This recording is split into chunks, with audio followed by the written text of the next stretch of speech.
This is Optimal Living Daily, episode 763, 20 Key Questions on Motivation and Habits Answered, Part 2, by Babauta of Zen Habits, and I'm Justin Malik, your very own personal narrator. Welcome to Optimal Living Daily, or OLD for short, old for shorter, where I narrate the best blogs I can get permission from to help you optimize your life. Today's post is a continuation from yesterday, but before we get to it, thank you to Talkspace for sponsoring this episode. Talkspace is an online therapy company that enables you to improve your mental health from anywhere at any time. Get matched with a licensed therapist from over 2,000 choices and message them whenever you need to. No commutes and no judgments.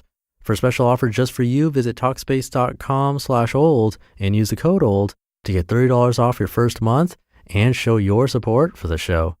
Talkspace, it's therapy for how we live today.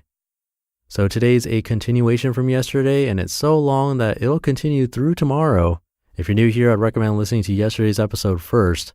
And speaking of recommended listening, there's an unrelated article that I really think you should hear. I'll mention it at the end. For now, let's hear part 2 of Leo's post and continue optimizing your life. 20 Key Questions on Motivation and Habits Answered, Part 2, by Babauta of Zen Habits.net. Number 8, what would be the 10 most motivating words I could say to myself every morning to get myself to exercise? I would say these 10 words. Just lace up and get out the door and smile. Once you get started, take that first step. The rest is easy, and smiling makes it enjoyable. Number 9, my hubby lacks interest in anything except boating. How can I motivate him to get off the sofa? I don't think you can motivate others. If they want to do something, they'll do it. If they don't, then don't make them. However, you can influence others in positive ways.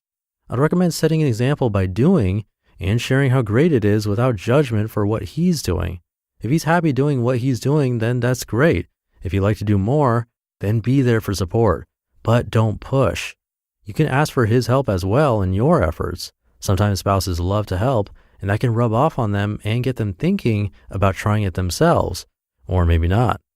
In the end, worry more about what you're doing and less about what he's doing. He's living his life and you're living yours.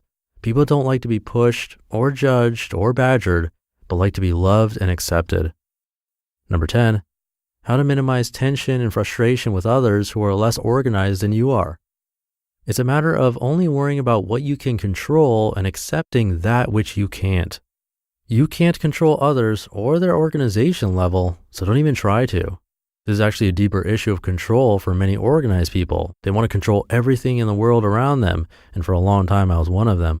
But it's impossible, and it only leads to stress and frustration and conflicts.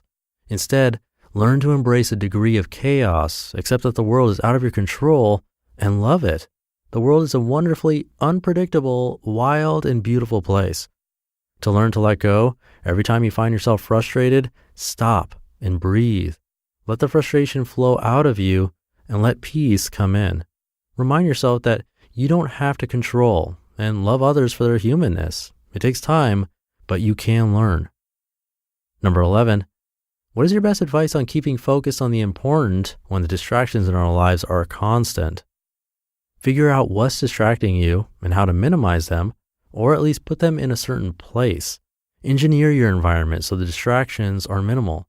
For example, shut off the internet except for times when you really need it, predetermined times. At the very least, shut off email notifications and anything else that pops up and tells you there's a new message or tweet or whatever. Close those programs and only have what you need for the task in front of you.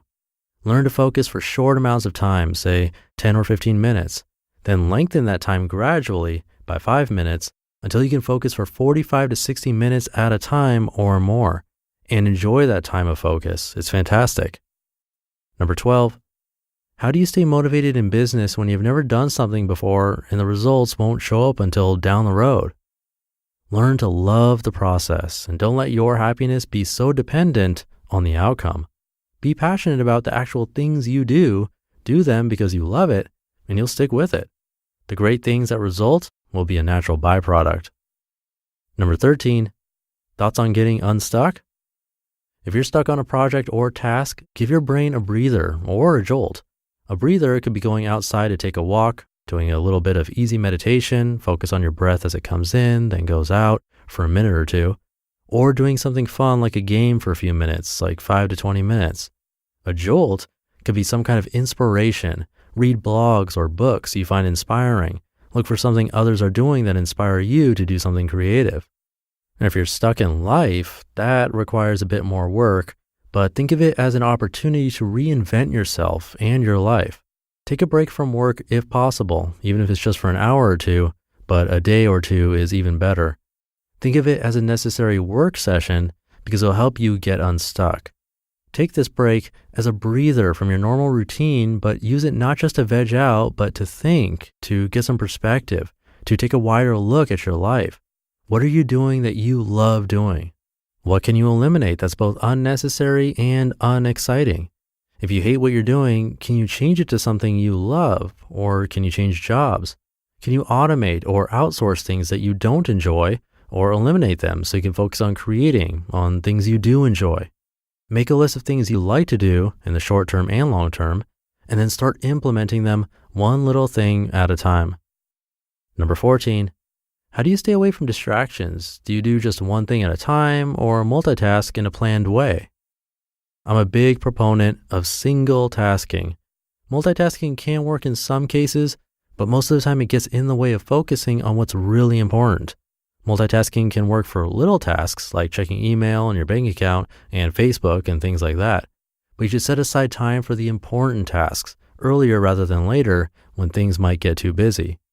When you're going to work on an important task, clear away all distractions and focus just on that one task. Close programs you don't need, clear away clutter on your desk, turn off any notifications, turn off your mobile devices, and preferably shut off the internet and close your browser. Number 15, hear that in tomorrow's episode. You just listened to part 2 of the post titled 20 Key Questions on Motivation and Habits Answered by Babauta of Zen Habits, and&nbsp. A therapist can definitely help you with this kind of stuff, and Talkspace is the online therapy company that lets you message a licensed therapist from anywhere at any time. All it takes is an internet connection and a computer or their mobile app. Remember that therapy isn't just about venting your innermost thoughts or digging into childhood memories. It's also about practical, everyday strategies for stress management and living a happier life, which is exactly what we strive to achieve with this show. Having a therapist simply provides you a designated person for you to talk to, who's trained to listen and help you make positive changes. This is perfect for accountability, by the way. And the Talkspace platform has over 2,000 licensed therapists now who are experienced in addressing life challenges that we all face. To match with a perfect therapist for a fraction of the price of traditional therapy, go to Talkspace.com/old and use the code OLD to get $30 off your first month, all while showing your support for this podcast. That's the code OLD, and you can use that at Talkspace.com/OLD. And I mentioned that there's another article I think you should hear. It's a tearjerker from Joss over at Optimal Living Daily Relationships. Check it out. It's Wednesday's episode and Thursday's. It's yesterday's. That's episodes 188 and 189. I gave her a really tough one to narrate, but she did a great job. And while it is hard to listen to, I highly recommend that one. It's rare that I do that. So yeah, definitely check it out. Again, that's episodes 188 and 189 of Optimal Living Daily Relationships. And that'll do it for today. Hope you're having a great one. And I'll see you tomorrow over the weekend to finish up this post and where your optimal life awaits. Hey, this is Dan from the Optimal Finance Daily podcast, which is a lot like this show, except more focused on personal finance. Justin handpicks the best posts he can find from blogs and authors like Ramit Sethi, Mr. Money Mustache, and more, and I read them to you 5 days a week. So if you enjoy this podcast, come on over and subscribe to Optimal Finance Daily too. And together, we'll optimize your financial life. You've been listening to Optimal Living Daily. Be sure to hit the subscribe button to stay up to date on each new episode and head to oldpodcast.com. That's OLDpodcast.com for a free gift as well as more actionable tips and resources to help you maximize your potential. Thanks for joining us, and remember, your optimal life awaits.